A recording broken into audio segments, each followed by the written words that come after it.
So, Tales from the Pizzaplex Book 6, NEXIE was leaked. Let's talk about it.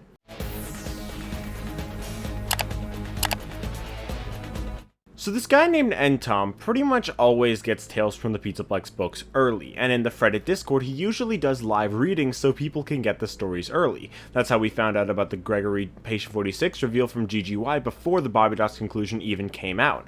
However, for NEXIE, Tom hasn't done the live reading. Instead, what he has done is given spoilers for the stories without much context. I always like to stay as far away from spoilers as I possibly can, but sometimes I just can't help myself. If and when the live readings do happen, I will be staying clear of them, so don't just post spoilers in the comments of my videos. I like to read the stories myself. However, the short spoilers from the stories, while not giving away any massive events from the stories for the most part at least, did have some very interesting things that we need to talk about. This video will of course go into spoiler territory, so this is your one and only warning. Don't watch if you don't want any spoilers. Alright, are you gone? Alright, cool.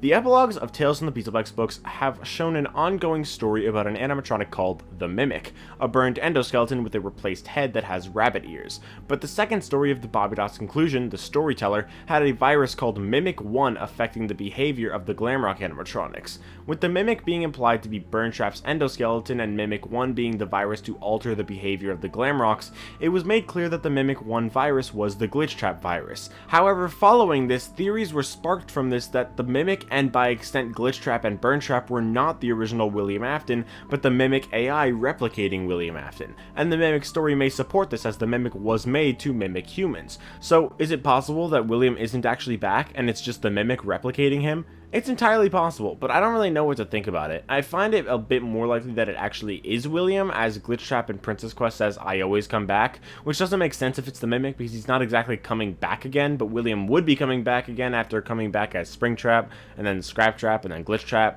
If the Mimic wasn't literally Afton, then it just wouldn't make quite as much sense, but it is possible. However, the Pizzaplex era of the timeline is basically completely destroyed by this. The Mega Pizzaplex is opened 5 years before the events of Security Breach according to the 19 quarterly Faz Life magazines. A calendar in Security Breach provides us with possible years Security Breach can possibly take place. A few examples are 2035, 2046, 2057, and 2063. However, based on the information Tom provided, the Mimic story takes place in the 1980s. Supposedly, this would place Security Breach in the 2020s. I don't really know how, but that's apparently the case. Now, the only year in the 2020s that matches the calendar in Security Breach and has more than a 5-year gap between it and FNAF 6 is 2029. However, this year just doesn't make any sense to be Security Breach. If Security Breach was in 2029, the Pizzaplex would have opened in 2024. Security Breach takes place in March, so 19 quarters before that would make the Pizzaplex open in June of 2024. The Spookfest poster in FNAF 6 implies that it takes place around October of 2023. That leaves literally 8 months for the entire construction of the Pizzaplex.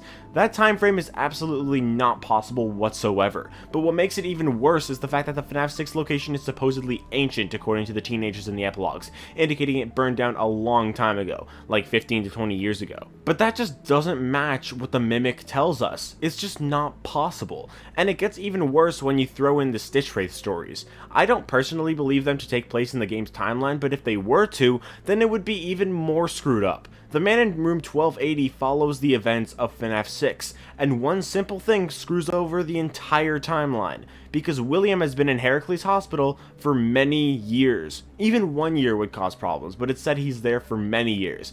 I'd say that's at least 3. Probably way more than that though.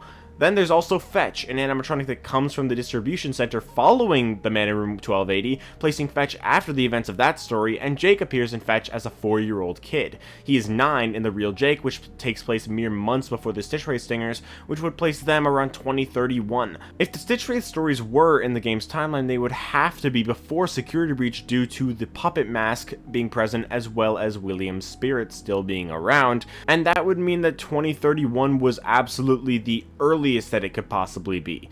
But that's not even true, because it has to be way later than that, because there's a lot of other factors that I didn't talk about in this video that I discussed in the video on screen. Whether the Stitch Wraith stories are canon or not, Security Breach being in 2029 just shatters the entire Pizzaplex era of the timeline, and we can't even get around this by saying it's a different continuity because Tales from the Pizzaplex do take place in the game's timeline. The only way for the timeline not to be utterly ruined by all of this is if Entom was somehow wrong, or if some of the details can be explained in other ways. But honestly, I doubt that'll be the case, and that really sucks.